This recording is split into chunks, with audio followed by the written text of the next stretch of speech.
na-enwe mụrụ nze ma ọzọ ndị adịga ya bụrụ ndị eguru mere ọ ka bụ nwanne unu nwoke nakwazi nwunye nwoke nkume nwoke ọmadụ mma odikobo weta otu onye otuto mana nke ikpeazụ a ndị na-enweta okwu ma okwuru ọra nke mbụ na na-enwe ọ naghị okwu nke izizi na na-enwe ụbọchị na-agara aga ebe ekwentị m bere ya bụrụ ovu onye ndị uhe eze jide ebube ebe kpọrọ m ewetawo wee sị m na a na-abịa mere ibe ndị na-enwe na-akpọ Ogbuzuru Owusa ya bụ nna ha fọrọ bụ maazị Agric Ndukwe Igbokwe Udonwe so nsi ndị ụbọchị onye na-akpọta akpọtụwo ha sị m nọ from 6th of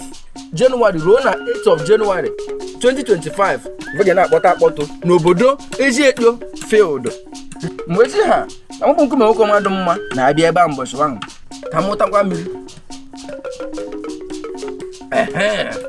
ya wee bọngara m osi m nwoke na ya dịkwara iji overe na wee kere Chukwu okike abịa ma bụ onye nyere ihe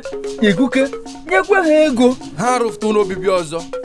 nsi nwoke na ebelebe egbo ị makwa ya na ive simenti na-ada na ugbe ọ bụ rọd mkpume ya bụ ikpukpuru a na-etinye ya aka ịghọtago mana Chukwu okike abịa ma nyere ha ego nye ha ume ha rụfụta ebe obibi na-efukara ya na skrin ka ebe ụlọ ọmarịcha ụlọ a na-agbago na ịghọtago mgbe Chukwu okike abịa memere ihe ya mekwere m ya wo nkwatakwa ebe ọma kwọgo mgbe esi biko do ọrụkwe ha anya na 6th to 8th of January 2025 were mkpọpụta obote bịa na obodo Eziekpo field nkume nwoke ọmadụ mma ubide live and direct ozi a si n'aka nwanne anyị nwoke bụ High Chief Ogbuevi Omudo Christian Uchechukwu Igbokwe